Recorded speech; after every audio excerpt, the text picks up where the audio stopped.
Good evening. It's 6:30 and today is Monday, January 24th, 2024, and I now call the Winton Woods City School Board of Education meeting to order. Please join me for the Pledge of Allegiance. I pledge allegiance to the flag of the United States of America and to the republic for which it stands, one nation, under God, indivisible, with liberty and justice for all.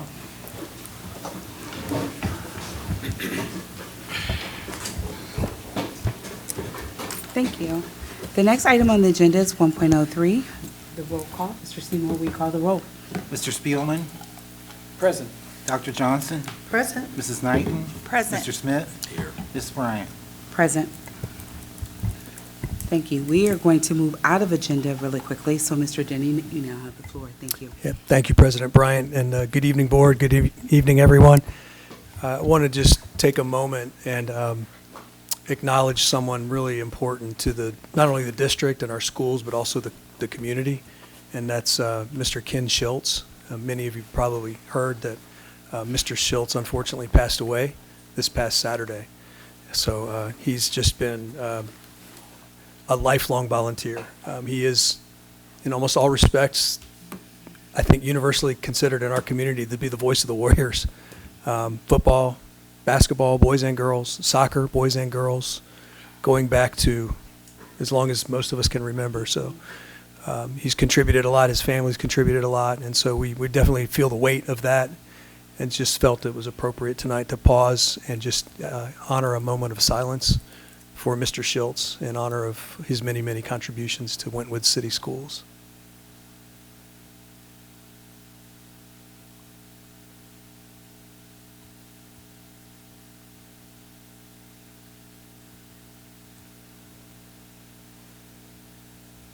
Thank you very much.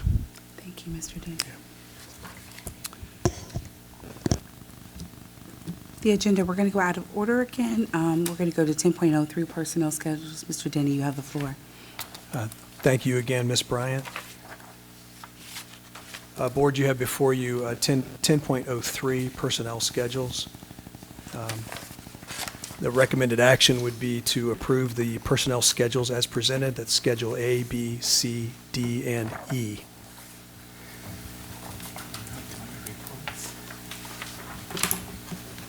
Board, a motion is in order.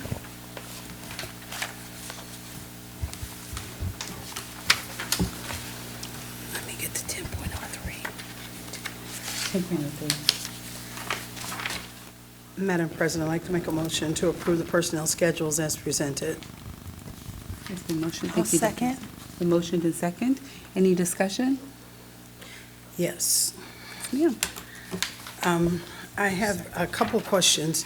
On the Schedule B, there's two things that are highlighted. I didn't know whether that was something that was supposed to be brought to our attention and we needed to ask a question about.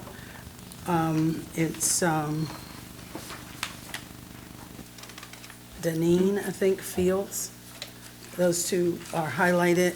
And then also, well, that's on Schedule B, and then also on Schedule D, for the summer staff, there are 5 people who don't have a rate. So just wondering what that was. So we have since updated board docs. Oh, okay. And so we were waiting on licensure for Ms. Fields, and that has been granted through ODE. So that is on the electronic online version. If you check right now, you'll see that. It's good. Yeah, it's a superintendent's license actually, as well as a principal pre-K 6 license. Okay, Congrats. I see that there. Thank you. good, perfect. And then the other one I had a question about was on Schedule, it's the summer classified staff, Schedule D. There were 5 people for school, food service and school bus drivers that didn't have their rate in there. Should we have a rate in there?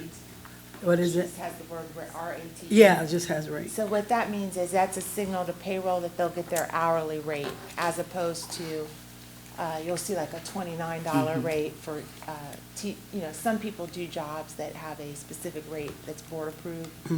Other jobs in the summer, the employees get their actual hourly rate, so payroll understands that to mean Okay. their hourly rate. I think it's like 7 total employees that are listed. Yeah. All right, that's all I had. That's all the questions I have. Thank you, Dr. Johnson. Anyone else? Any other questions? Okay, Thank you. thank you. Mr. Seymour, we call the vote. Mr. Spielman, Aye. Dr. Johnson, Aye. Mrs. Knighton, Aye. Mr. Smith, Ms. Bryant. Aye, that vote carries unanimously. Now we're back on to our next item. The next item on the agenda is 2.01 District Honors Recognitions, Gifts, and Introductions. Mr. Denny, you have the floor. Thank you again, President Bryant. So if I might, just since we moved agenda item 10.03, I'd like to go ahead and take this opportunity to say how excited I am, for Mr. Day and Ms. Fields to be joining the team in different roles. So I'd like to basically give each of them an opportunity to come forward, say a few Absolutely. words. We're excited. We know you're going to make a big difference. Got a lot to contribute, so we're proud.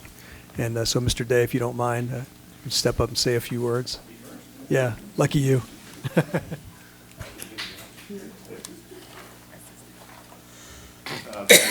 Everybody, thank you, Board. Good evening. Thank you, Mr. Denny, for the opportunity. I've been in Winton Woods it's been my whole life, actually. I think I was quite literally born into it. I don't know if people remember shows Brigadoon, Camelot. You probably do. Yes, absolutely. So you watched me when I was that little. Yes. So there you go. So it's been a long Mr. time. Day's. And I just appreciate the opportunity for this new role. I appreciate the staff I've already worked with, my team that I'm going to be very close to now with this new role. I've known them for a long time, but I'm really looking forward to really getting to know them and supporting them in a different way. I think this is my 20th year in the district. 5 as a teacher, 3 as an AP, 10 as a principal, something like that. And I think at this point, it's kind of a perfect time frame. I love the principal job. I really did. It's a great role to be in. But at this point, I wanted to support the district in a different way. And honestly, I want to give the privilege to somebody else to be able to have that honor of doing that kind of a role, because it's a very special role. And I know Ms. Fields will do a great job. I've been training hard because I knew this is what she's wanted for some years now. So I appreciate all of you. Thank you very much. I'm looking forward to the role. And Ms. Fields.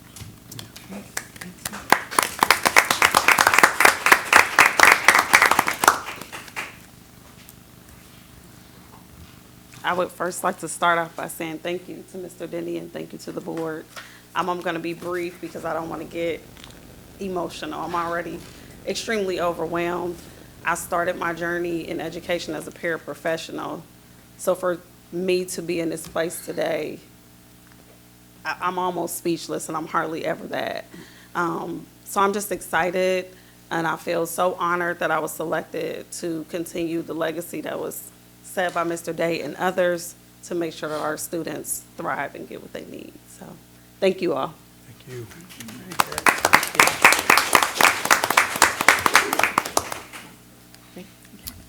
Thanks to both of you, and Mrs. Day also. Thanks for being here this evening, and yeah, it's good to see you.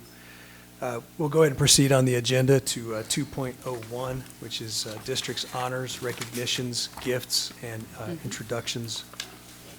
And this evening, we do have on the agenda the opportunity to honor someone from the city of Forest Park. That's the city manager, Don Jones, but I don't believe he was able to join us this evening, so maybe we'll try to catch him again next month.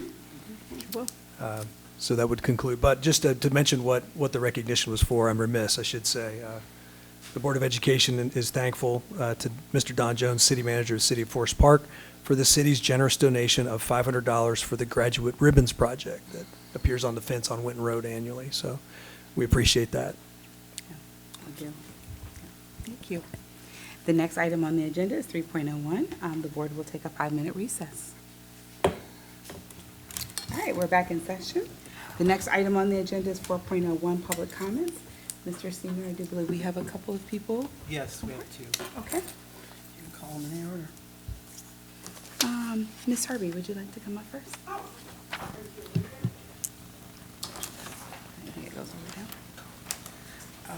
I think once she speaks, get it back to her. I'm Diana Herbie. I reside in Forest Park. Many of you know me as a former council member, but I'm here in a new role as the new Board of Directors Chair for Waycross Community Media, succeeding Joe Orndorff, who served in that role since Waycross began 42 years ago. So first of all, I want to acknowledge his long tenure and all he has done for Waycross. But it also gave me an opportunity to come and talk about the services that Waycross provides to our two communities of Forest Park and Green Hills. And that's we are the local provider of public access programming. And there are 4 channels that they operate. One is the governmental channel, which covers meetings like this, as well as council meetings and trustee meetings and some county meetings. That is on Spectrum 43 and Fioptics 851 and Coleraine 8. Educational access, which covers all of your sporting events and concerts and choir, band concerts. And that's on Spectrum 4 and Fioptics 854. And there are 2 public access channels, and that covers many events in all of our communities, as well as programming that's created by citizens of our communities as well, after taking workshops that Waycross provides, teaching people how to do television programming. And we have students from Winton Woods right now who are doing the summer workshop to learn those skills as well. And those 2 public access channels are Spectrum 8 and Fioptics 850 and Coleraine 979, and Spectrum 15 and Fioptics 851. And you can also catch them live streaming on waycross.tv. But there are many other services that they provide in addition to the classes and workshops that are for students. They also provide them to residents of our community. They also rent equipment. You may not have known that. We have a whole cadre of volunteers. We have our executive director here tonight. I guess they couldn't get a volunteer tonight. But if you have any questions, the Green Hills representatives on the board are Melanie Harris, Rod Howell, Rachel Jewett, Nancy Moore, and Galena Radford, and you have Drew Jackson from Forest Park, who is also on that board. So if you have anything you need to know from them, don't hesitate to contact Waycross at 825-2429 or go to info@waycross.org. Thank you. Thank you so much. Thank you.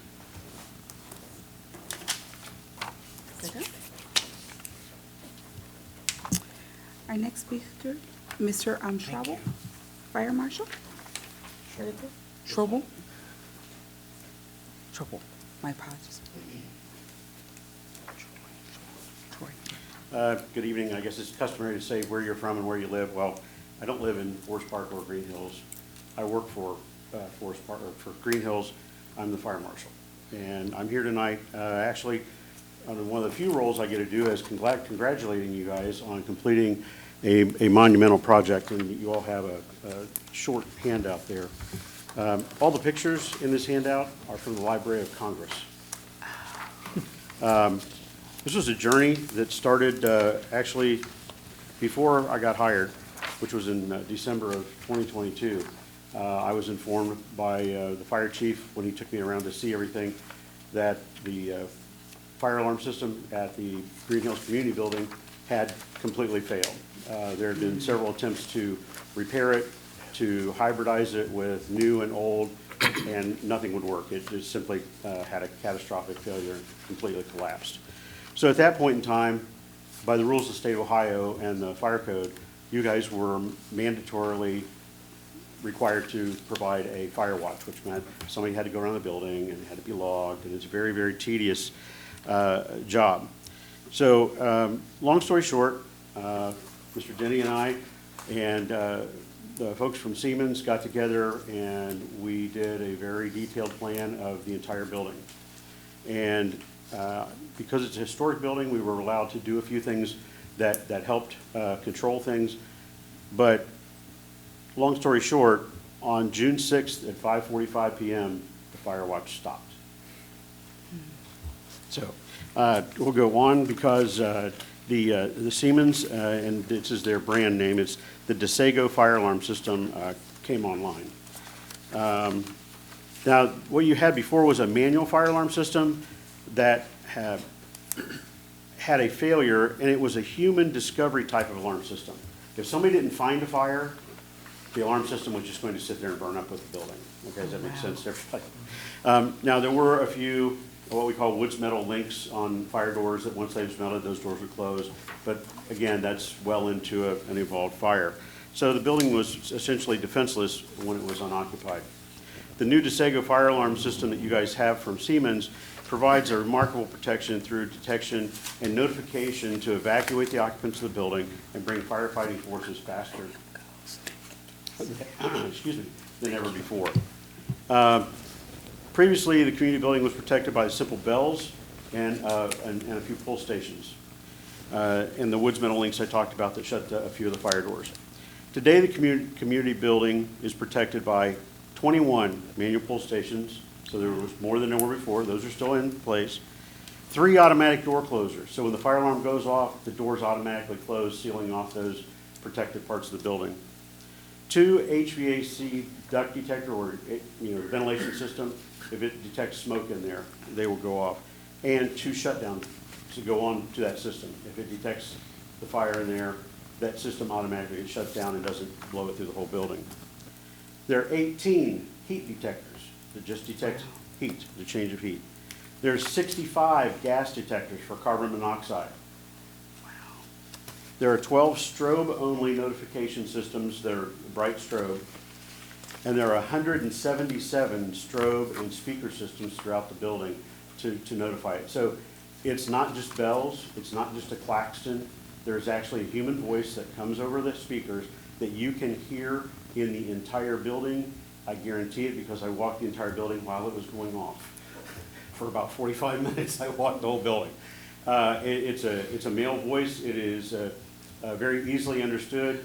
There is a sense of urgency in it, that there is a fire situation in the building, and to please exit by the closest exit. And to top it off, there are 237 smoke detectors in the building now. The level of detection notification rivals this building that we're in right now. So to bring a building that is nearly 85 years old up to the standards of one that's only 3 years old is remarkable. The new fire alarm system notifies the main panel within 0.17 seconds from a pull station or detector activation. We timed that on the detectors and pull stations as we went around testing the system. The system notifies your monitoring alarm company, and they in turn notify Hamilton County Communications Center in less than 65 seconds from the time the alarm comes in. Then the local fire departments are dispatched with not only that there is a problem at the building, but an exact location. These detectors in these buildings now are so smart or are so identifiable by the main box that when the dispatcher sends out to the fire crews that there's a fire, she tells them what particular item, a pull station, heat detector, smoke detector, CO detector is going off. That's remarkable. That makes the job of a firefighter that much faster to be able to get to where they need to get to. Now, I'm up here saying congratulations to you guys, but I have to tell you, this was a monumental task that was taken over by Steve, by TMI Electric. You'll apologize. I have to apologize to Sherwin. My autocorrect and I fought over his name, and it won apparently. Sherwin Sutherland was fabulous. If I asked him to do something or check into something, he did it that day. I mean, it was fabulous. The team of designers and project managers from Siemens were right on the money. We talked about everything. We made sure everything fit into Ohio Fire Code, it fit into the historic structure of the building, and it was something that the school board could go along with. So thank you for preserving history and stepping up and making sure that building is going to be around. Questions? No, thank you for this comprehensive report. It's really exciting to see such a historic building, I don't know, get up to code. It's just scary to think what could have happened prior to. It is a very big and bulkily built building. It can withstand a lot of stress put on it by a fire, but you never really want to see that happen. So this allows all of you to decide to hold things there because that alarm system's in there now. So, thank you very much for your time. Thank you so much. Thank you. Okay. The next item on the agenda is 5.01, comments to the board from the associations. Do we have a WWTA representative? No? Okay. Moving on, the next item on the agenda is 5.02, Ohio Association Public School Employees, OPSE representative. You have the floor.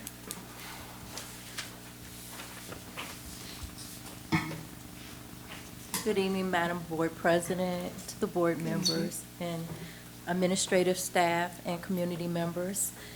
To my sisters and brothers, OC sisters and brothers on in my absence, I just wanted to say thank you. I was absent for a few board members, or meetings, excuse me. I was away on professional conferences. I wasn't out partying or on vacation. I was actually learning things through OC. I also wanted to say congratulations to Mr. Day in his new position and Principal Fields. I think that's wonderful. I know both of them. And I also would like to report to the board that OC did ratify back in May. Thank you. Perfect. Thank you so much. Thank you so much. The next item on the agenda is 6.01, to waive the reading of the minutes. Board, can I have a motion? I'd like to move we waive the reading of the minutes for the 5:20 regular meeting and the 6:10 regular meeting. It's a motion. Do I have a second? I'll second. Okay, it's been motioned and second. Any discussion? Seeing none, Mr. Seymour, we call for the vote. Mr. Spielman, Aye. Dr. Johnson, Aye. Mrs. Knighton. Aye. Mr. Smith. Aye. Ms. Bryant. Aye. The vote carries unanimously. The next item on the agenda is 6.02, to approve the minutes as presented. Board, a motion is in order. I make a motion to approve the minutes as presented. Okay, it's been motioned. Do I have a second? I'll second it. It's been motioned and second. Any discussion? Okay.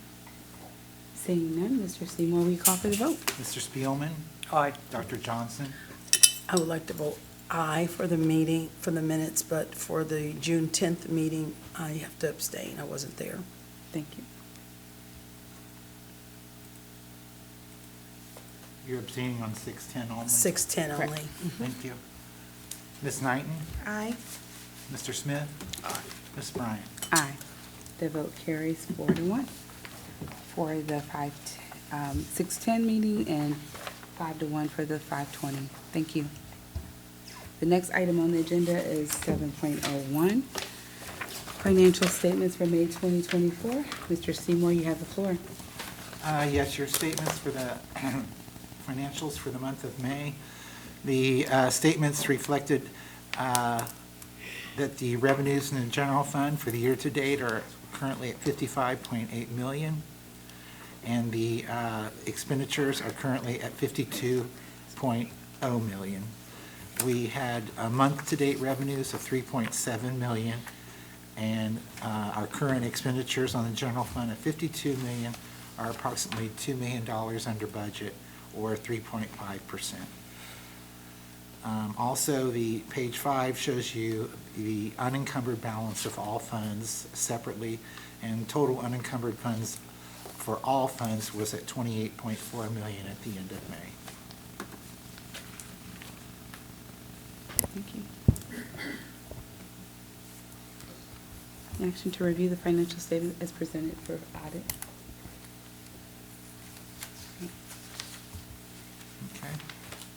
Next item on the agenda is 8.01, investments. Mr. Seymour, you have the floor. Yes, our investments for the month of May, we earned interest of $163,000 and 756, I said that wrong, didn't I? $163,756.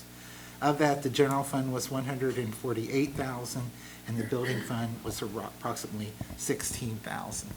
So we continue to earn a little bit of money on our remaining funds that we still have from our building fund. Okay. Right. Board, a motion is in order? I'd like to make a motion to approve the investment report as presented. I'll second. It's been motioned and second. Any questions? I do have a question. Mr. Seymour, the Star Ohio account, is that the same interest rate or did that go up a little bit? Or Which is it one? the same? I'm sorry. The Star Ohio? Star Ohio fluctuates, but it's up slightly. Okay, that's what I thought. It fluctuates month to month. And currently, that is, we only have about a portion of our portfolio in long-term, and then Star Ohio is considered fairly liquid. It's kind of like a savings account that's at the state of Ohio that all government agencies use. Okay. Thank you. That's kind of why our interest earnings are higher, Yeah, but it's also like- due to the economy right now. It's a nice rate, though. Like, Who seconded that? Who was the second on that? I'm sorry. Oh. Mr. Smith. I was. I'm sorry. Chairman is first and Mr. Smith was second. Any other questions? Seeing none, Mr. Seymour, will you call for the vote? Mr. Spielman? Aye. Dr. Johnson? Aye. Ms. Knighton? Aye. Mr. Smith? Aye. Ms. Bryant? Aye. That vote passes unanimously. The next item on the agenda is 8.02. Mr. Seymour. Yes, this is the final appropriations resolution for the current fiscal year. The appropriations for all of your real estate fund, general fund, permanent improvement, bond fund, all remain the same. The changes are basically in our state and federal programs, of which Mr. Sanker will be going over later, but our federal programs operate on a different fiscal year than we do. So in June, I have to determine what are our total receipts and expenditures for the period, and then I have to adjust those revenues and expenditures to match and get board's approval for an appropriations. And then I send this down to the Hamilton County Auditor for approval. It's a pretty common thing of all governments, townships, cities, school districts, and they even hold a special board meeting for us to submit our final appropriations. So, Board, a motion is in order? I move we approve the final appropriations resolution for fiscal year 2023-2024 I'll as sec- presented. I'll second. Okay, it's been motioned and second. Thank you, Mr. Spillman, and thank you, Ms. Knighton. Discussion? Any comments?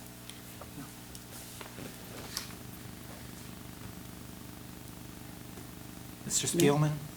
Aye. Dr. Johnson? Aye. Mrs. Knighton? Aye. Mr. Smith? Aye. Ms. Bryant? Aye. That vote carries unanimously. Next item on the agenda is 8.03. Mr. Seymour, you have the floor. Here, the board is giving me authority for a temporary appropriations for the coming year for starting July 1st.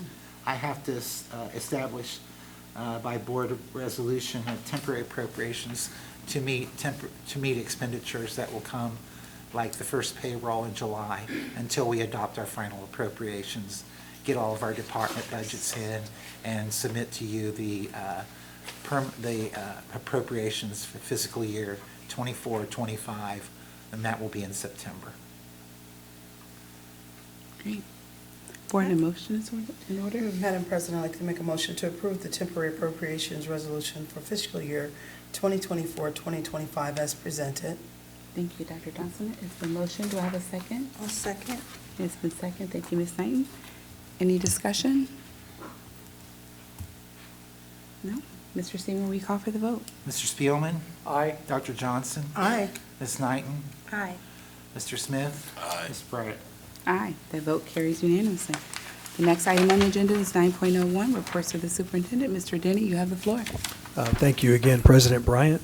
9.01 is the Individuals with Disabilities Education Act, or IDEA. Part B, budget presentation and public input. It's an opportunity for us to present this publicly and share the budget. And this report will be presented by Ms. Tanya Bray, Executive Director of Student Services.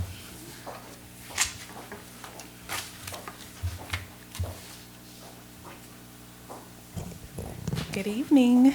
Good evening.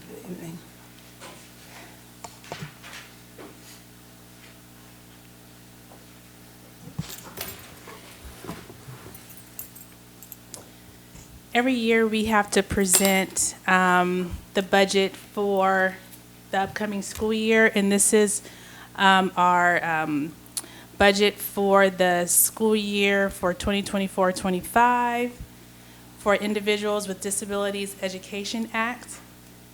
And the agenda for fiscal year 24 budget, we'll go over what that budget was last year, the current fiscal year budget for 2025 budget, and then also any public participation and comments.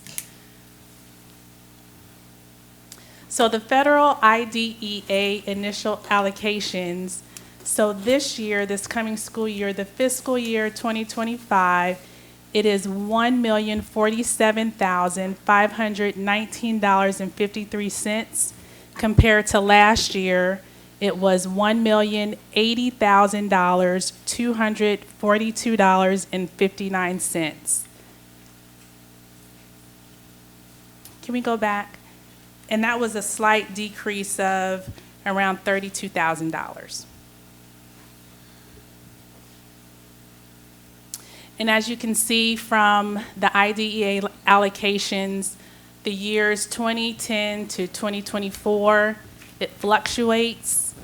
As you can see, the fiscal year 2010 all the way down to fiscal year 2024, from $902,000 all the way down to fiscal year 2024 to $1,080,000.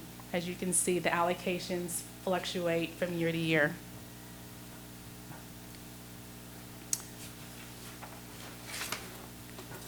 So the special education by object, of course, our salaries is the biggest portion of our budget.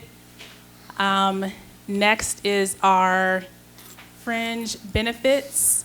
So the salaries is $746,000. Next with our fringe benefits and retirement, following the purchase services, and then indirect costs. And then by function, we look at instruction and support services. That takes up the biggest chunk of our budget, followed by governance and administration, and then non-public costs, and then indirect costs, for the complete total of $1,047,519.53, which is the 100% of our allocated budget. Are there any questions? I have a question. Sure. So under the instruction, that cost, how many staff members does that cover? So the staff that is covered under salaries, how many staff members is that? So if you look under governance and administration, that covers one salary.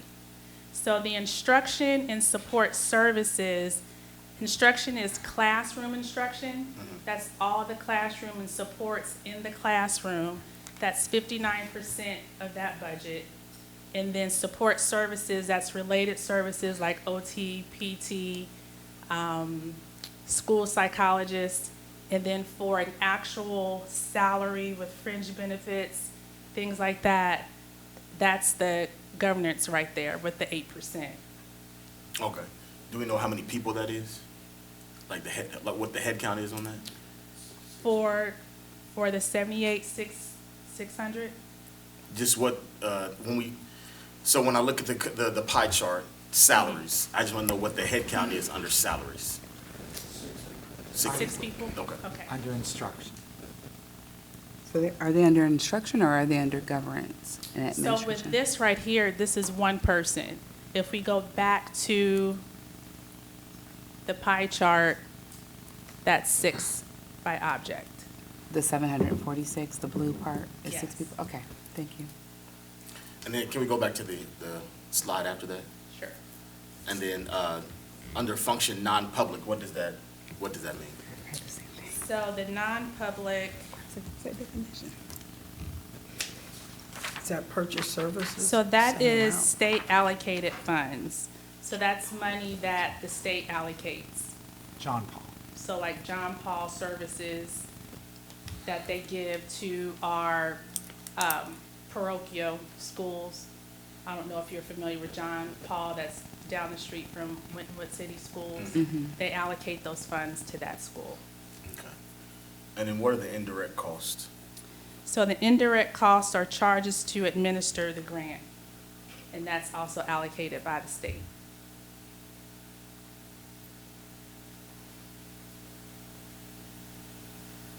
The indirect costs come back to the district. Okay.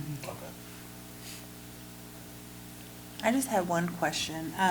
If we were looking from last year to this year at about a $32,000 decrease, you had to cut somewhere. Where did you guys find that you ended up cutting most of that from? So we don't cut it. Oh, okay. These are funds that are allocated from the state. So these are funds that are determined and given to us by the state. So we don't find the money, that the state gives us the money, they allocate those funds to us. And so that's why when you go back to that slide from right here, so you see how it fluctuates. At one point, fiscal year 2010 starts out at 900, then 1 year it's fiscal year 2012, it's 8, then it goes back up fiscal year 17, 924, so it fluctuates up and down. These are allocations by the state. So if they're allocating less money, we have to come up with the difference as a Yes. district then? Yes. Is what you're saying? Okay. Yes. I just want to understand it. I'm sorry. So even when we got the less money, did that impact any personnels or services that were provided with that $33,000 shortfall? It doesn't impact. So we have to find the funds to support the services for those students that, it could impact. So if the students need the supports in the classrooms or to provide the needs that those students need, we have to figure out how we're going to fund those services. So, looking at how much we received in 2024, how much did we have to offset from that? I don't know if that's a you or Mr. Seymour question, if that makes sense, because what I was just told was that we have to then find the money. So I guess the next question would be, how much money did we have to find in 2024? So I think there's like 32,000 that was less from this year that was allocated. So from year to year, it just depends, depending on the students that are identified or the students that transfer into our district, depending on the needs of our students, the severity of the needs. The cost depends on the type of the disability of the student. So if we place a student out of the district, that cost may increase, so the funding increases. So it just really depends on what the cost will be. So how do we find the funding? Randy finds the magic. Randy, do you want- Basically, we will spend from the grant, like we budget every year, and as you know, salaries go up every year, and the people assigned there every year go up, and sometimes we make adjustments to it, but special ed, as you know, we have to pay the cost. So whatever IDEA does not fund or can't afford, it comes back to the general fund. But $1 million is a great help to the general fund in our special ed program. I don't want to deny that. And also, we made an adjustment this year because we added psychs.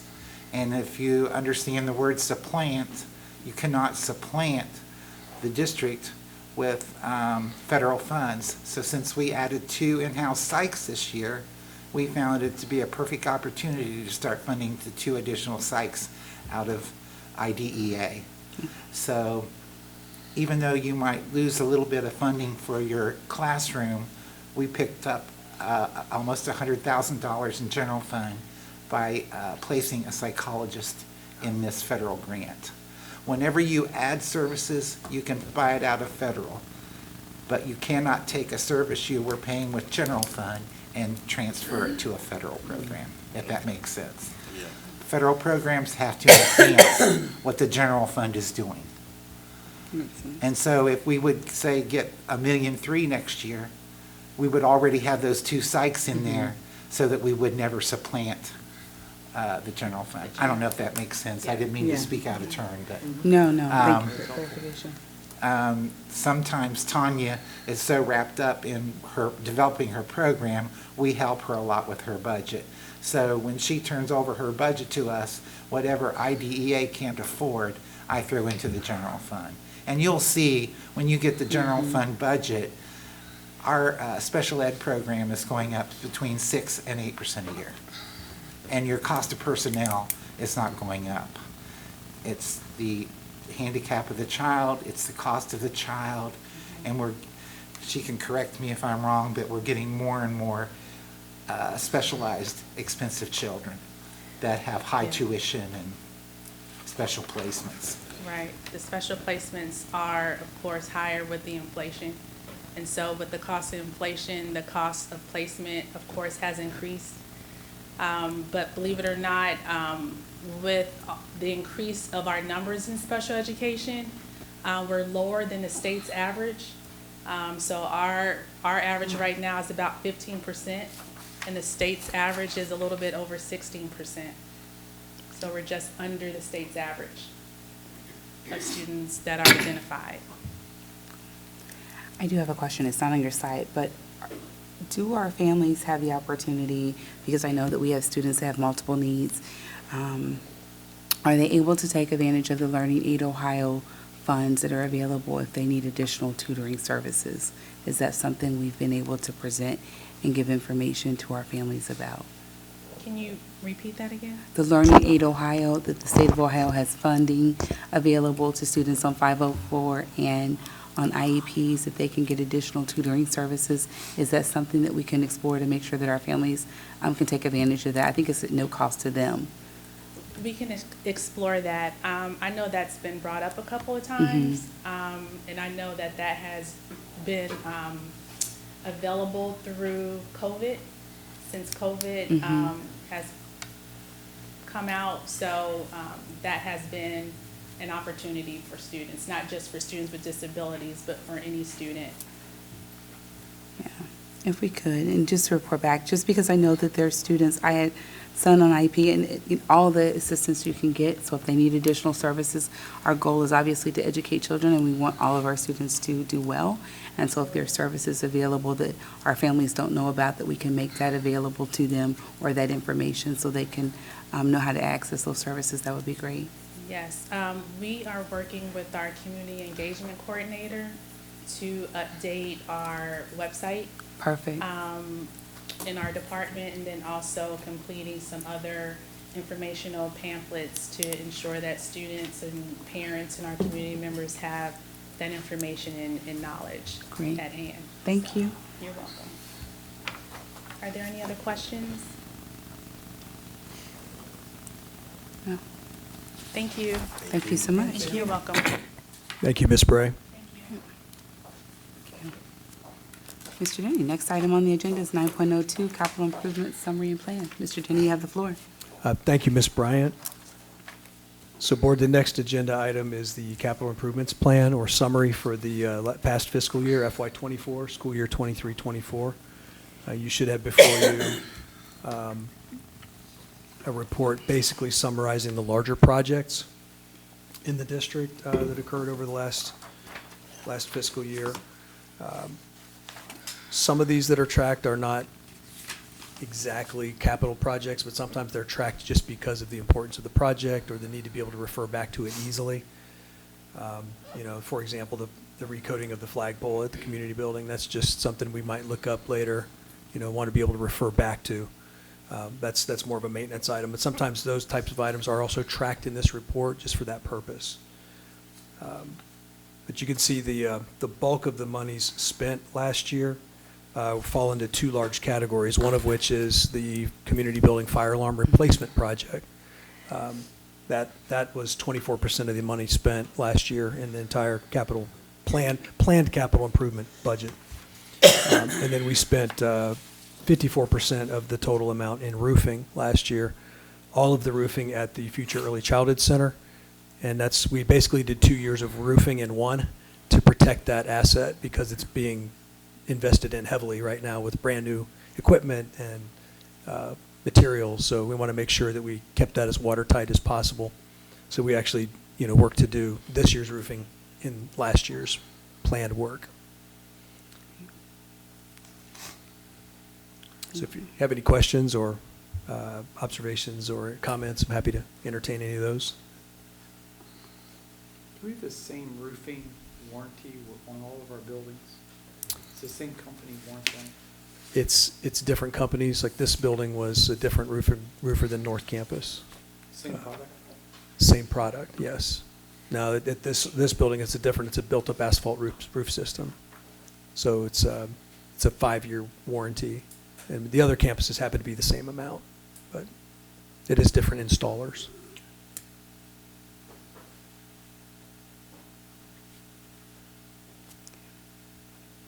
If there's no questions, we can move on to 9.03, certification of standard governing types of food and beverages sold on school premises. Mr. Denny, you have the floor. Thanks again, Ms. Bryant. So this report was really a memo just certifying to the board that we met the requirements of Board of Education Policy 8500 and 8510. Also, Ohio law around this, going back several years. This is a requirement that all districts in the state need to do at this time of year, is certify that we followed those policies. And then this is in turn reported to the state. So it's just presented for your approval or your review. And I'm happy to report that we were compliant with all of the nutrition requirements for the types of food and beverage sold on school grounds during the school day. Perfect. Thank you. Next item on the agenda is 9.04, facilities update. Mr. Denny. Thanks again, Ms. Bryant. Yeah, thank you. So this one's exciting. We are definitely seeing a lot of activity. This project is coming along. The main topic of this report is, of course, the Early Childhood Central Campus renovation project. We are approaching the end of the project, and we still have a lot of contractors on site. There's a lot of progress being made. I will share with you just a few of the items of work that are in progress right now. Carpet will start to go in this week, in particular in the main office will be the first place that's put. There's not a lot of carpet in the building, but there is some where it's appropriate. Floors down in most of the building, flooring, and it looks really good. There's a photo coming up here in a bit that we'll share that with you. Fire alarm installation work is ongoing. Public address system or PA system work is ongoing. Access control work is nearing completion for badge swiping. Painting is continued. Security film is being installed, and there's quite a bit of it for that building, just like there is for the building we're currently in. We don't disclose where or what, but we definitely, have that as a safeguard for our students and staff.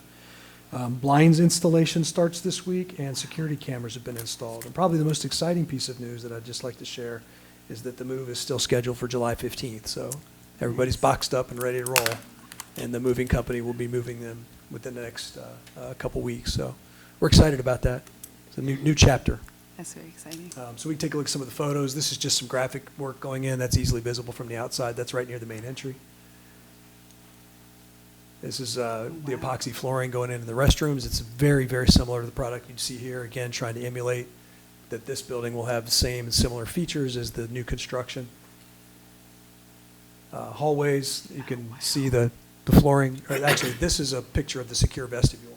So when you go into that building, you can't go anywhere else than into the office, and that's when they buzz you in. So this, you can see some, I think that's flooring visible there. Actually, anyway, this picture is meant to highlight the secure vestibule and the double doors. And then next slide, I think, is hallway, is the, there's flooring. So you can see the lockers on the side for the kids' cubbies and the kids' belongings with storage up above to supplement teacher storage. And then you can see the use of color. And there's different colors in different parts. So there's blue in this hallway, there's green in another hallway. And it's really shaping up nicely. So Looks so different. it's nice to see. Yeah, and it's new LED lighting. There are some ceiling tiles out there, so that's still some work that's ongoing. But yeah, it's really coming along. So it's a total makeover. With the contract, do we have to do a substantial completion before we can move our stuff in? We need at least a temporary certificate of occupancy. We can move it in, but we can't, you can't use it and occupy it until we get the TCO or CO. Substantial completion with the contractor, they're wanting that before we move everything in? They're gonna work with us. They'll be flexible with that, yeah. We had been using July 8th as that date. It might flex, just depending on where we are with inspections and things like that. There's been some long lead items that we didn't expect, like some fire dampers and things like that, so, but that's all in process, and they're pushing, so, yeah. So the plan is still to move them on the 15th. Then we'll go from there. So the contractor's okay with us moving in? Correct. Without formal substantial completion? Correct, yes. That concludes the presentation. Will we be able to get another tour before school starts? Sure. The board Yeah. walking through, like, I Absolutely. went through it in the beginning, the middle. Yes. I like to see the finished Final product. product, yeah. Without the students in there, so we're not a distraction. We probably need to do a ribbon cutting too, to be honest. Yeah, I think Oh, so. absolutely. Yeah, absolutely. That's been on, Invite that's the been on my community mind, out. so, Yeah. yeah. It's And then an exciting. open house for the community, once it's all settled and moved in and looks Yeah. nice and appropriate and Mhm. lived For in, sure. Yes. you know. I agree with that. So those are some things to look forward to That's so and exciting. celebrate. Definitely Great. celebrate that. Thank you. Yes. Thank you Thank for that update. The next item on the agenda is 10.01, Superintendent Recommendations. Mr. Denny, it is your show again. Thanks again, Ms. Bryant. Yeah, I appreciate the time. So 10.01 is a presentation that will be presented by Mr. Doug Sanker, Supervisor of State and Federal Programs and Testing. And this is it's more federal grant dollars. This is the consolidated grant, which does include IDEA as well, but includes all federal funds like Title I, Title II, Title IV, Title III, and Mr. Sanker will share this with the board at this time. So thanks, Mr. Sanker. Thank you, Mr. Denny. I appreciate it. Board President and Board, I hope you have before you a slideshow for federal programs for next fiscal year. Like Ms. Bray, I will present to you the amounts of money that we're receiving for each of the programs, talk a little bit about the function and the function codes and how we've allotted those monies for our budget. In terms of an overview, this is an annual presentation that you are requested to take some approval action on. These are federal monies, so these are monies that come from the federal government through the state down to districts throughout the state of Ohio. Thank you. And then the Comprehensive Continuous Improvement Plan, or the CCIP, as we call it, is reflective of our district goals in our improvement plan. And this year, I'm going to talk to you about the 9 categorical programs that we receive from the federal government. So on the third slide, you'll see our total allocations for these 9 programs is $3,348,266.11. You can compare that to last year's number over in the brackets there, and you can see that we're receiving roughly $146,000 in additional money. Someone asked a question earlier about non-public services or equitable services for non-public school students. Part of our state allocation is directed towards students that attend non-public schools like John Paul II. So these monies are established by the state, whether it's at John Paul II or St. Vivian's or a school down in the city. But this year, our amount that will be going to non-public schools is $130,449.85. Does that come out of the $3,348,266? Yes, Okay. it does. In fact, you can kind of see here from the pie chart below how all of those 9 categorical programs, how they factor into that total allocation, the smallest being IDEA, early childhood, at roughly $17,000. And of course, you saw that IDEA B is one of the larger ones. And of course, Title I, which I will talk about next, is our largest grant category. So looking at our next slide, the Title I-A, improving the academic achievement of disadvantaged students. This is for school improvement initiatives so that our students can meet challenging state academic standards. Our improvement plan has goals associated with literacy and mathematics, so we direct these funds to meet those 2 goals from our improvement plan. The typical expenditure is essentially teachers, which you'll see in the next slide, and our allocation for Title I this year, or actually next fiscal year, is $1,431,472.07. From the next slide, you can see that most of this money, the bulk of it, over 90%, goes for teachers instructing in classrooms. This covers 13 full-time teacher equivalent positions, mostly in the early grades around reading and mathematics. There's money in there for governance, money for transportation, which we typically direct towards students that are homeless, that need out-of-district transportation. Indirect costs was explained earlier. That's money that the district takes to administer the program. And non-public, of this money, we send $48,510.38 to students that go to John Paul II that live in our school district, or students that live in our school district and go to, schools all over the tri-state area. Title II-A is supporting effective instruction.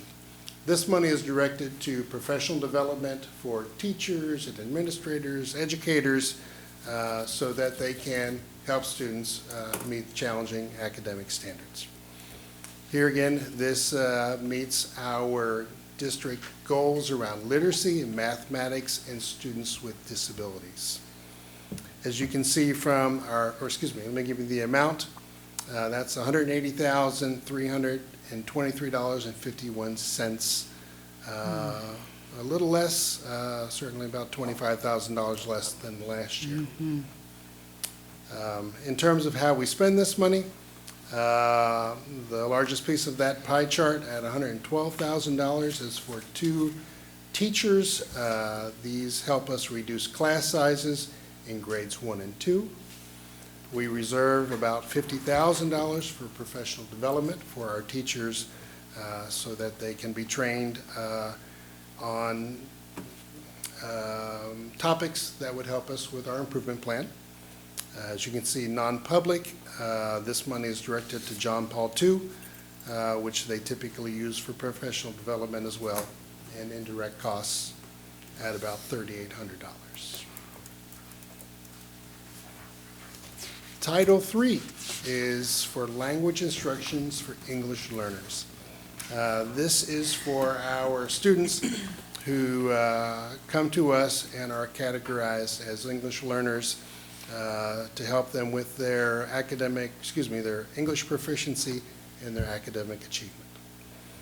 Here again, our literacy plan, or excuse me, our improvement plan has literacy goals and math goals, and we direct those monies around that. In terms of how we spend this, $131,049.55. The bulk of it goes to instruction. This is 3.4 FTEs. This covers tutoring services and instructional assistance for our EL students. Support services helps us pay for a part-time position for someone just to organize all of the many requirements around Title III, which frankly there are about 10. And we set aside some money for our families and professional development and of course indirect costs. How many FTEs did you say? 3.4. How do you have 3.4? Just explain how 3.4 Okay, is. so. I mean, I'm sure that there's a great explanation for that, but I didn't know there was a 0.4 person. So the Go ahead. 3 people are instructional aides. Okay. And then 1 person is only part of his job, of his daily time and effort is associated with the instruction of ESL students. So that's how he is a 0.4. Gotcha. So What is the other 0.6 that he does? that is the support services. He's our ESL coordinator. Okay, thank you. Yeah, so. General fund. Okay. Oh, okay. So- I'll wait till the end because I do have a question. Title IV is maybe a little more fun of the categorical programs. It's really for student support and academic enrichment. There are basically 3 buckets for this.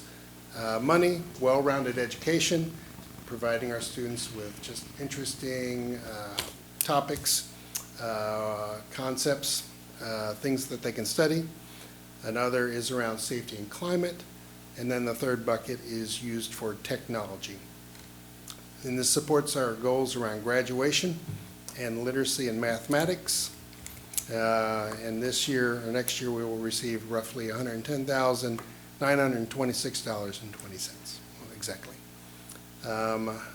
Currently, we're budgeting this to be used in the following manner. Our support services is about $49,000. That is for a program that helps our secondary campus with mentoring and character development and some soft life skills that our students will be learning through Dream Builders University. And then instruction is for STEM-oriented instructional supports. STEM is science, technology, engineering, and math supports. Is it possible for us during the year to get a report on all of those programs and kind of the metric and measure? I don't know how you're measuring what success means in terms of like some of the softer skills or the STEM. I mean, just Yeah, we can provide that. thank you. The next one, I won't go over what Ms. Bray has already presented, but the information is essentially the same. But that's IDEAB, and that's for our students with disabilities. IDEAB early childhood is $16,000, $742.01. And this is for our pre-K students. And at $16,000, it basically pays for a portion of an aide's salary. This next grant is called the Stronger Connections Grant. This is actually a new grant, was not in last year's presentation. It is new to the state of Ohio. And its purpose is to improve student and community personal health and wellness and social emotional experiences. And we look towards our improvement plan goals of graduation, which has a big PBIS component, an attendance component, and so we direct these $177,000, $307, and 60 cents to those initiatives. In terms of how we've budgeted this so far, right now this is a bit elastic. We haven't budgeted that entire amount, but we are developing kind of programs that will help our students both with their, attendance and how their school life happens. Couple other funds, I'll kind of. Can I ask a question real quick about that grant and just even looking at the graduation and attendance? And I know that, I don't know, about 4 or 5 months ago, there was an article and different school districts were talking about how truancy is an issue, right? And a local school district up north, they had a 30% rate, and I think ours is even higher. Correct me if I'm wrong, Mr. Denny. No, you're correct, 39 last year. 39. And that was higher than pre-COVID, if I'm not mistaken, correct? Yes, yes. It's calculated differently now, but yes. So this grant, what type of programs or what can we expect to see that'll help students to engage them to stay in school and the importance of attending school on a daily basis? I know there are a couple times I have literally seen students, you're like, well, wait a minute, why are you at Kroger's walking the other direction? Right, so what can we do and what kind of programming do we have in mind for this unbudgeted money that can really get the community involved or get the parents involved for them to really understand the importance of education? Sure. Thank you for that question. And that's really, that is the question of our time, isn't it? So I think we see these monies being directed to social emotional learning programs, much like we have at the South Campus, our positive behavior intervention program that we have at the middle school and the North Campus, but pouring more resources and more supports to these students. A couple examples. This money could go towards paying people a supplemental so that they can meet as a group and plan as a group, plan a K through 12 program that will be consistent, for kids as they go through the grade levels. If you remember, last time I was here, I presented on the Student Wellness and Success money. This program really dovetails very nicely with that program as well. But I think most people think that if you present students with a safe place to go to school, with engaging learning, that they're more likely to go to school. Now, will that solve our nation's problem with attendance? Probably not, because we know there are other home factors associated with that the school has very little control over. But I believe that smart people working together, looking at research, looking at what other districts are doing, and choosing those best programs is really, I think, how this money should be best spent. So. I was glad to, are you finished? I'm sorry. No, you're good. Under the Stronger Connections grant, it says programming associated with evidence-based strategies to improve student and community personal health and wellness. So obviously with the program that you're talking about, there's some evidence-based Yes. strategy there that has some backup and data to go with it. Yeah. Like you've heard of PBIS, Positive Behavior Interventions and Support. That is a research-backed program that is evidence-based, and districts are trying to implement that with fidelity. So. And then, Mr. Sanger, if I could just interrupt, he and I have met about this grant a couple times. This is not is this an every year grant, Mr. Sanger? No. So go ahead. No, this grant is good for 2 more school years. Okay. So this money has to be used up by the end of 26. So it requires a lot of thought when you get into that kind of a scenario, because what we don't want to do is introduce Well, we do. We want to introduce a really valuable, dynamic attribute to the district. Could be a person, could be a program, but if the grant money runs out, then we're faced with the dilemma of how do you sustain it? So there's just a lot of thought and planning and, intentionality behind how you handle a grant like this, because we want to obviously create the most value we can, but then not pull the rug out from under the students and staff later because the money runs out, and then we got to put it in general fund, which is already, as we know, burdened with a lot of commitments, and that's our main source of funding. So, yeah, we've had quite a few conversations, and there'll be more, because we want to find out the best way to allocate these funds. Thank you. Thank you. In the last two grants, the Title I non-competitive supplemental school improvement and the expanding opportunities for each child are dedicated to two of our school buildings. One is the intermediate school building and the middle school. And these are activities tied to their specific building improvement plans. In terms of non-competitive supplemental school improvement, we have to split between the two buildings that $298,352.88. And here again, having high-quality, sustainable school improvement activities is how we would like to spend that money.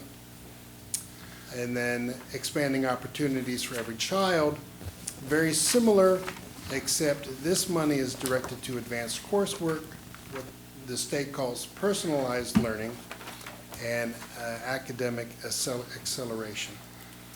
In terms of personalized learning, our project-based learning platform fits within how the state defines personalized learning. So that $131,880.36, we get to split between those two buildings, here again, to help them improve their scores. And all these monies are federal grants. Correct. Are they all the 3 years? No, so expanding opportunities and non-competitive, those are based on improvement statuses, which are reevaluated every 3 years by the state. So the middle school and the intermediate school will receive approximately this amount of money for the next, 3 fiscal years. So. If I can add to that, Mr. Sanker, just most of the categorical grants you see here are annual, and they're federally funded, and they just come every year. They're sometimes referred to as entitlement grants. But then there's some that Mr. Sanker's mentioned that are more limited amount of time, or could not necessarily be every single year. And then, he just shared some examples of those. The Stronger Connections grant, and then the two grants tied to school improvement. I would also just mention that we were talking a little bit about attendance, and I neglected to say that we do have an Every Child on Track program that's running at the high school. It's looking to be expanded across the district and into the middle school. It would be the next frontier. And that really does a nice job checking grades, attendance, conduct, test scores, those kinds of key metrics for students, so that informed decisions can be made about how to best support students, how to best create opportunities for them to grow and learn and expand from where they are. And we also have, we talked about PBIS, we do have district-wide PBIS, Tim, as well, that continues to evolve that work, and that can be supported by a lot of the grants we just mentioned here. So, all right, thanks for letting me interrupt you again. Thank you. Any other questions? No? Thank you. Thank you. Thank you. All right, the next item on the agenda is 10.02. Child Nutrition Field Production Specialist. Mr. Denny, you have the floor. We'll have to approve. Oh, we just have to approve it. Sorry. Oh, yes, thank you, Mr. Seymour. Yeah. Unlike the previous report, this one actually is required by the state to have the board approve. All right, Board, a motion is needed. I move we approve the proposed comprehensive continuous improvement plan budget application for fiscal year 2025 as presented. I'll second it. I did. It has been moved in second. Any further discussion? Seeing none, Mr. Seymour, call for the vote. Mr. Spielman, Aye. Dr. Johnson, Aye. Mrs. Knighton, Aye. Mr. Smith, Aye. Ms. Bryant. Aye. That vote passes unanimously. Sorry about that. Now we're on to 10.02. Thank you, Ms. Bryant. 10.02 is a job description that is new. It is the Child Nutrition Field Production Specialist job description. This would be supported from our Child Nutrition Fund and Child Nutrition Operation in the district. And the recommended action would be to approve the job description for the Child Nutrition Field and Production Specialist as presented. Thank you, Mr. Denny. Board, a motion is in order. I'll make a motion to approve the job description for the Food and Nutrition Field Production Specialist as presented. Motion, can I have a second? I'll second. You got it. I'll second it. Okay, it's been motioned in second. Any discussion? Yeah, I just have a question. Is this a new position that we're coming up with? And it will report then to Mr. Doctor? Yes, ma'am. And what is the range that this job is going to come in at? It is Have any idea? the next, the 10.04 will address that. Oh. And I'm happy Did I miss that? to answer that if you'd like. Or we can wait see. until that, whatever you prefer, Dr. Johnson. Is it 10.04 or Sorry, not 10. 10.05? I apologize, 10.05. Okay, Yeah. yeah, okay. Makes more sense. It's at the very bottom, was added I to see. the last Okay. category. Okay, well, they don't have the specialist. It's the very, It's the very underneath. last one. Those two positions are in that Oh, same okay, position. okay, those are the same, that's the same range? Yes, ma'am. Okay, got it. That's what I need now. Okay, thank you. Any other questions? Seeing none, Mr. Seymour, will you call for the vote? Mr. Spielman, Aye. Dr. Johnson, Aye. Mrs. Knighton, Aye. Mr. Smith, Aye. Ms. Bryant. Aye. That vote passes unanimously. The next item on the agenda, we've already discussed, so we're going to skip over to 10.04, administrative salaries effective August 1st, 2024. Mr. Denny, you have the floor. Thank you, Ms. Bryant. So Board, you have before you, under agenda item 10.04, the administrative salaries, which would be effective August 1 of this calendar year. And recommendation for action would be to approve the administrative salaries effective August 1 as presented. Okay. Motion's in order. Madam President, I'd like to make a motion to approve the administrative salaries effective August 1st, 2024 as presented. I'll second. Okay, it's been motioned in second. Any questions? Seeing none, Mr. Seymour, will you call for the vote? Mr. Spielman, Aye. Dr. Johnson, Aye. Mrs. Knighton, Aye. Mr. Smith, Aye. Ms. Bryant. Aye. That vote passes unanimously. The next item on the agenda is 10.05, exempt employee salary schedule. Mr. Denny, you have the floor. Thank you again, President Bryant. Agenda item 10.04, exempt salary schedule. You should have this before you. And the recommended action would be to approve the exempt salary schedule effective July 1 as presented.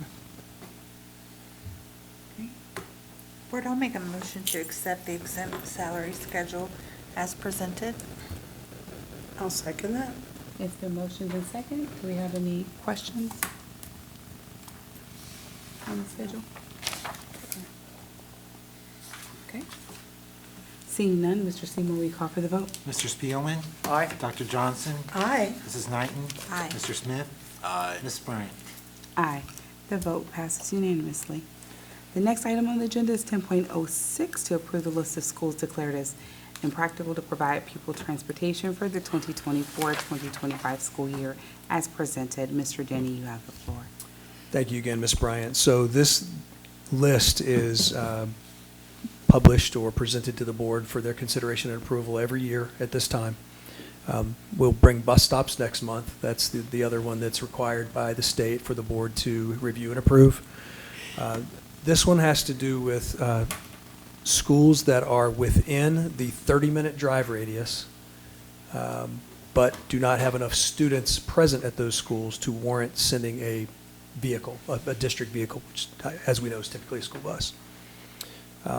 Families that have students that attend these schools that the district is required to serve because they're inside the 30-minute driving radius, but we don't, are entitled to payment in lieu of.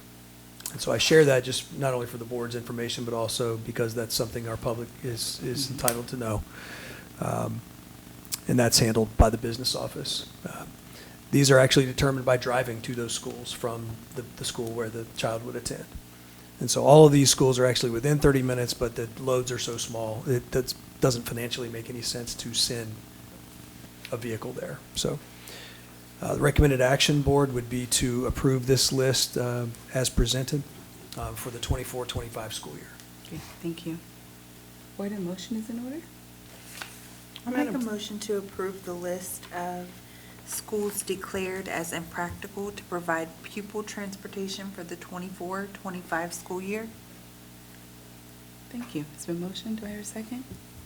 I'll second it. It's been motioned and second. Any discussion, questions? I just have one question. I know you said the bus schedules and stops will come to us next month.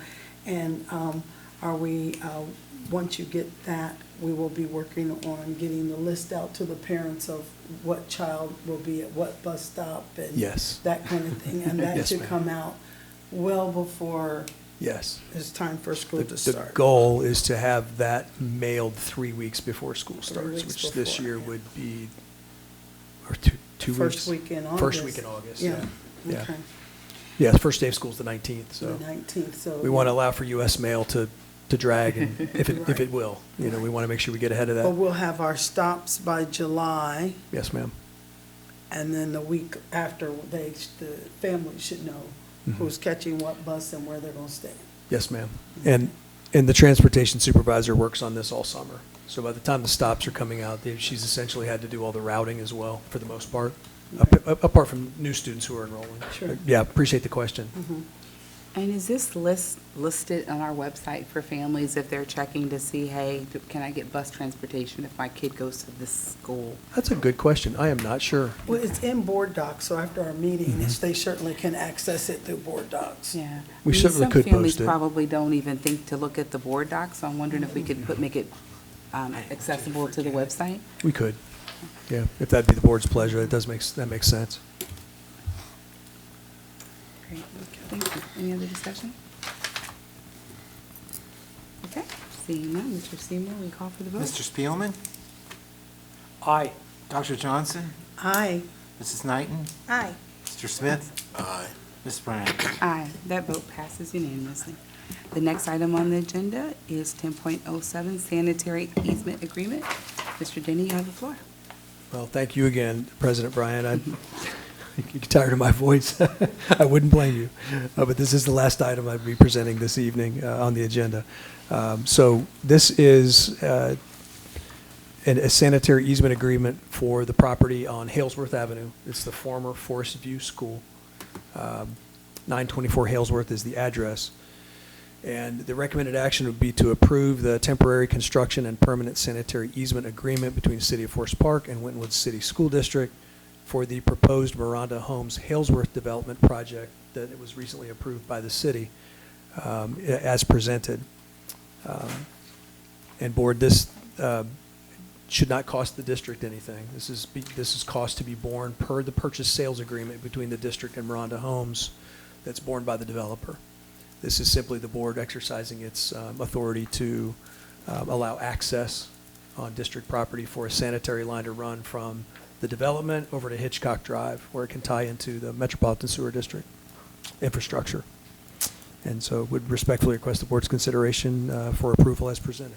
Great, thank you, Mr. Denny. Board, a motion is in order. Madam President, I'd like to make a motion to approve the temporary construction of permanent sanitary easement agreement between the City of Forest Park and Winton Woods City School District for the Miranda Homes Halesworth Development Project as presented. Thank you, Dr. Johnson. I'll second that. Thank you, Mr. Smith. It's been motioned and second. Any questions?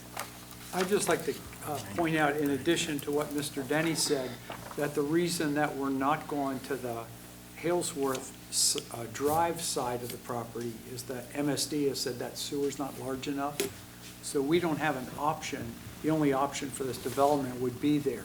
So in conjunction with the City of Forest Park, we'd be approving this, both a construction easement to put it in and then a utility easement across the property. And if you're familiar with the property, it'll go, that drive, it'll be a little bit better because it'll have to be put back to its original condition. Oh, that's- But it's in the utility line will be in the line of that parking lot and driveway. Great. Thank you, Mr. Smith. Any other questions? Okay. Seeing none, Mr. Seymour, can you call for the vote? Mr. Spielman, Aye. Dr. Johnson, Aye. Mrs. Knighton, Aye. Mr. Smith, Aye. Ms. Bryant. Aye. That vote passes unanimously. The next item on the agenda is 11.01 Legislative Report. Dr. Johnson, you have the floor. Madam President and Board, I did send the full report out to you all earlier today. There's just a few things that I'd like to highlight on the report that I sent to you, which is Senate Bill 208, which creates a narrow exception that districts do not allow the enrollment that would be required to permit students to enroll the students' parents who have active duty. There are some school districts that don't have open enrollment, and when their parents come and they have active duty, they want them to go to that school district. And so that's on the floor to be voted on. It's not a problem for us because we have open enrollment, but for some districts it is. The other one is Senate Bill 112, which would require school buildings to comply with safety standards as they pertain to protective doors. And I just wanted to highlight that one because we are building, refurbishing or the new facility, and we've already done that. The work that has been done at the community building and, of course, our new buildings already have those things. But these were protective door assemblies were this was originally talked about in 2015 to make that a requirement, so just wanted to highlight that. Also, House Bill 147, which requires school districts and educational facilities or chartered non-public schools to file a report with the superintendent of public instruction regarding licensed employees who retired during disciplinary investigation or action so that they won't be able to bounce into another school district without us knowing that they are been under investigation. So that's important. I think that Mrs. Wilson does her due diligence whenever she's doing the hiring and that, but just so that we know as a board to kind of, to have our antennas up as well, that this is on the table, that they are looking at that. Also, like, say, if they're under threat of termination, that they, I'm just going to leave here and go somewhere else and get hired before any of this comes to fruition. And then, so it's just kind of good for us to know about. Let's see, did I already talk? Yeah, that's Senate Bill 112. I got that one highlighted already. There was something here that I found interesting, and I wanted to really talk to Randy about this, Mr. Seymour about this before I talked about it, but there was the Senate Bill Finance Committee mentioned that they were hearing testimony on Senate Bill 288, and this bill is going to provide $700 million for a one-time strategic community investment. And I didn't know how we would be able to put ourselves in line, not get $700 million, we can get all of it, but if we could get just a snippet of it. I don't know what that involves, Mr. Seymour, but that is out there, and it was just in the legislative report for June. So it's worth us, at least, like you say, Mrs. Bryant, with the free tutoring, it's worth us at least, like, hey, if it's out there, let's investigate it. If we get 1 million, we'll take it, or 2, whatever, but there's, or whatever we could get. So that is out there on the floor, and they're meeting with respect to that. And the rest of it is just highlights from things that I've already mentioned, previously. You could go back and read, but I sent the full report out, and that would conclude the legislative report for June 2024. Thank you, Dr. Johnson, and thank you for sending that report. It's got some great information on it for all of us to be aware of. All right, the next item on the agenda, I lost my place here, so I'm going to do it, will be a report from Great Oaks. And Mr. Birdie did send that report out to each one of us. Any questions about the report or anything that he's sent out? I do have a question. because I know there's all of the summaries and stuff from the graders report. Do we want to continue having him as the rep? And that's something for us to consider. We don't have to talk about now, we can talk about later. But Mr. Birdie would like to continue to be the rep for Great Oaks. He currently sits on that board and represents the district in that capacity. So that's something, board, that we need to consider at some time. Okay. His term isn't up until 2025? Yes. Yeah, so, I mean, we could talk about that. Yep. He just mentioned it, and I thought, okay, appreciate those reports. Any questions about those reports? No? All right, next item on the agenda is 12.01, board motions and recommendations. Does anyone have any recommendations or motions? No, seeing none, we'll go to 13.01, comments from the board and superintendent and treasurer. Mr. Seymour, do you have any comments? No, thank you. He's just always like, no, that's it. All right, who would like to start? I don't mind to start. Okay.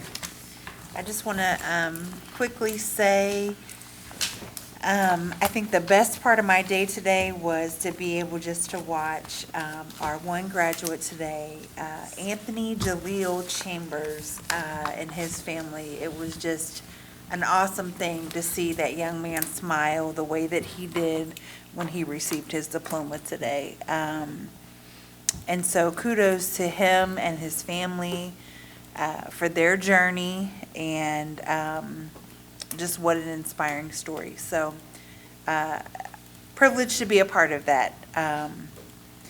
Also, I do want to send my most heartfelt prayers and thoughts to the Schultz family. I have sat beside both Kent and Linda many, many times during basketball, football, as I've helped keep score myself. And so I feel that one, and my heart hurts for that family. And so I am definitely thinking about the family, and yeah. Congratulations to Mr. Day. I'm excited for you to be in the position, and look forward to working with you closely.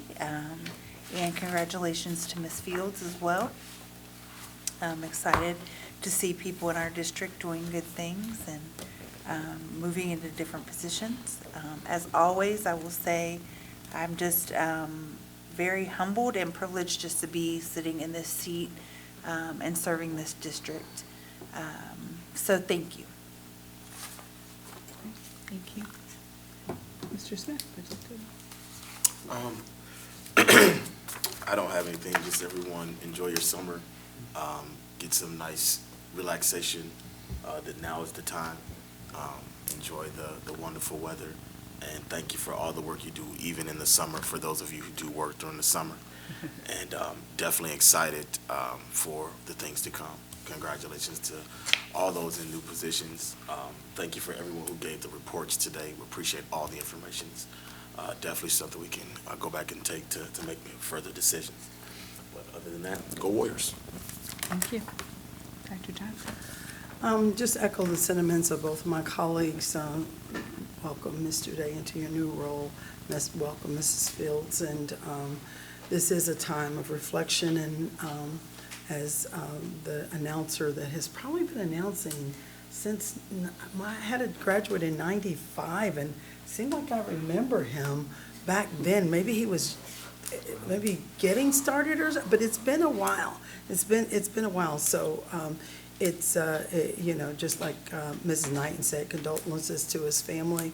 But this is a time of summer is supposed to be when you rejuvenate, and especially in education, we're supposed to be reprocessing and getting renewed. And sometimes we do, and sometimes we don't.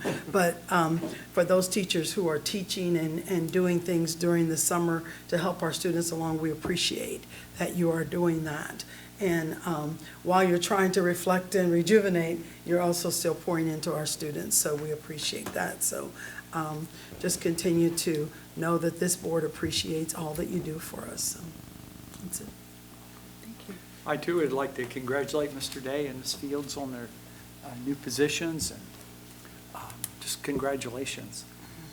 And then I'd also like to congratulate our 2 spotlight winners from Great Oaks, Emmy Diefo and Kayla Griggs. Both received their medical assisting certification. Another step in those certifications, when you graduate with those as opposed to getting them after you graduate, that's just an accomplishment. So we just want to say good work, and let's move forward with what you've worked so hard for. And just all the students and teachers, enjoy your summers. Yeah. Take, as Doctor said, just take the time to rejuvenate and sit back and take a deep breath and enjoy it. Mr. Denny. Yeah, thank you, Ms. Bryant. The board has said almost everything I was going to mention. I do want to make sure I extend heartfelt condolences to the Schultz family. I'm thinking back on the earlier comment, that I was able to deliver as we opened the meeting for the moment of silence, and I don't believe I said that, so I'm remiss. I want to make sure, I echo the board members and Ms. Knighton and just extend heartfelt, thoughts and prayers to the Schultz family. It's a very difficult time. Graduation is probably my favorite event of the year, so to get another bonus graduation tonight is just where it's at. So that was great. And other than that, we appreciate staff who's still working, we have teachers who are still working. There still is summer school going on until the end of this week. We have teachers working on creating assessments. We have teachers working on creating project-based learning units. We have a lot of teachers who are investing of themselves and their skills and their talent to help make our district a better place for our kids. And that's super commendable, so appreciate that. And just wish everybody, thanks to the team that's here tonight, executive team and other representatives that are here and the reports they gave, and just appreciate all that work. So thank you. You're welcome. And I want to say, again, congratulations to Mr. Chambers. I agree with you, Ms. Knighton. That smile was just infectious, and that is the highlight, to see someone accomplish their goals. Also, thank you to the City of Forest Park and City Manager John Jones for the donation to help the ribbons. I love seeing those every year, and I know that the community appreciates it, as well as the graduates. Congratulations to Mr. Day and Ms. Fields on their promotions. And also, I'd like to thank the community for coming out to celebrate Winton Woods 2014 graduate Michael Edwards when he received the key to the city.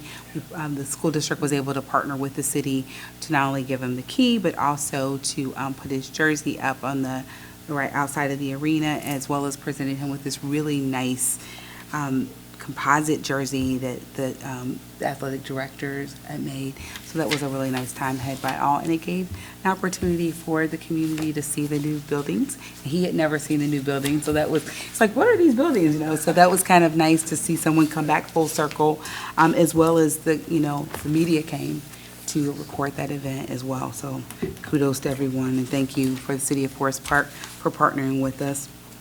Again, heartfelt condolences to the Schultz family. I had never seen him up until May. I just heard this voice year after year in the stadium, and I thought, what is that voice? This very, soothing, calm voice. And then he presented at the award ceremony in May, and just the same demeanor. So our Warrior community is grieving. We grieve with you. I'm not sure how to listen to another football game or soccer game without that voice. So this is a huge loss for us all. Thank you, guys. Again, please have a safe summer. Please make really good choices to our Warriors out there. We like to see you in August, ready to learn. So please make good choices, really good choices. And I think that's all. I don't want to say anything else. For executive session. No. So that is comment. The next item is 14.01. And board, do we have a need? I don't think we do for executive session, and I know nothing? All right, good. The next item on the agenda is 15.01, adjournment. This meeting is now adjourned.